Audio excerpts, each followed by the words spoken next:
Hi friends, బాగున్నారా? మీరంతా బాగుండాలని కోరుకుంటున్నాను. ఈరోజు మన వీడియోలో కొబ్బరి పాలు అన్నం చేసుకుంటున్నాము. దానికోసం ముందుగా పచ్చి టెంకాయని తీసుకొని అది పగలగొట్టి కొబ్బరి అంతా తీసుకొని మిక్సీ బట్టి పాలు తీసేసుకున్నాం. దాని నుంచి ఒక 2 గ్లాసులు వచ్చేసినాయి. ఇప్పుడు స్టవ్ వెలిగించుకుందాం. ముందుగా స్టవ్ వెలిగించుకొని ఒక పెద్ద గిన్నె పెట్టుకోవాలి. బాగా వేడైన తర్వాత ఆయిల్ వేసుకోవాలి.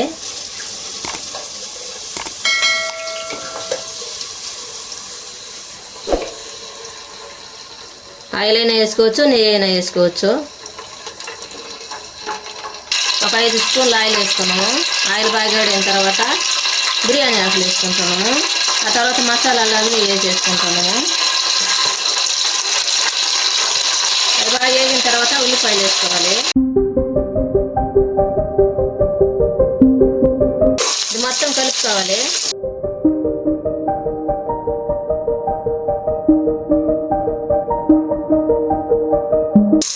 దాంట్లోనే పచ్చిమిర్చి వేసుకోవాలి. ఇంకో 2 పచ్చిమిరపకాయలు సన్నగా చీల్ చేసుకోవాలి.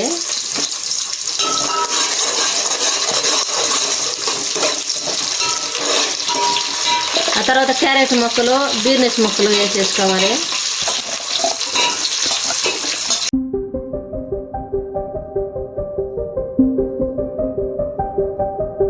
ఉల్లిపాయలు వేగేటప్పుడే కొత్తిమీర వేసుకోవాలి. తర్వాత కరివేపాకు వేసుకోవాలి.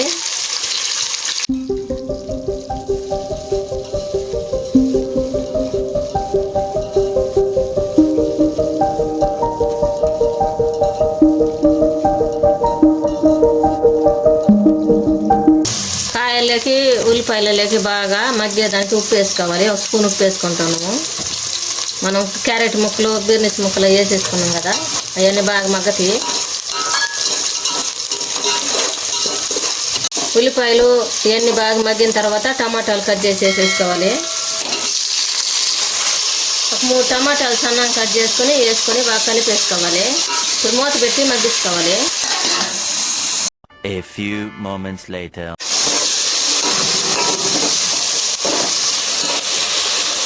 ఈ విధంగా మగ్గాలి. ముందుగా మనం కొబ్బరి పాలు తీసుకున్నాం కదా, అవి గ్లాస్కి రొంత ఎల్తుగా వచ్చేసినాయి.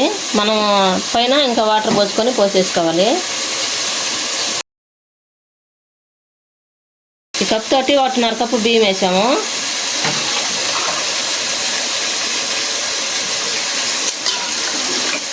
మూడు గ్లాసులు వాటర్ తీసేసుకున్నాము.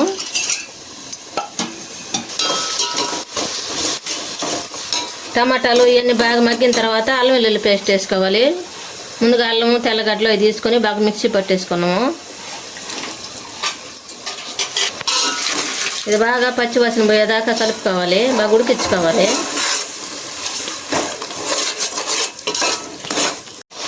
అల్లం వెల్లుల్లి పేస్ట్ బాగా ఉడికిన తర్వాత గరం మసాలా వేసేసుకోవాలి.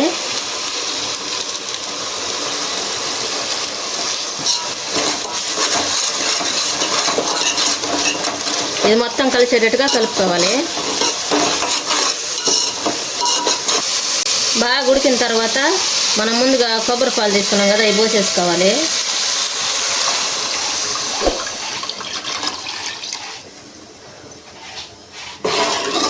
మొత్తం కలిపేసుకోవాలి.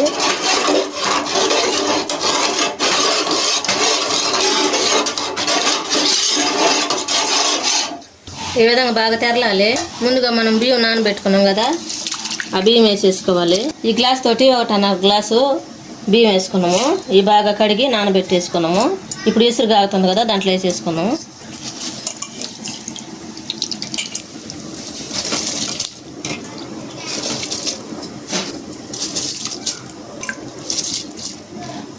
బియ్యం వేసుకున్నాం కదా, కలుపుకోవాలి.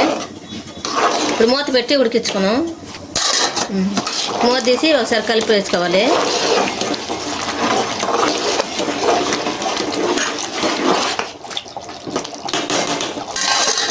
మళ్ళీ మూత పెట్టి ఉడికించుకోవాలి. మొత్తం ఒకసారి కలుపుకోవాలి.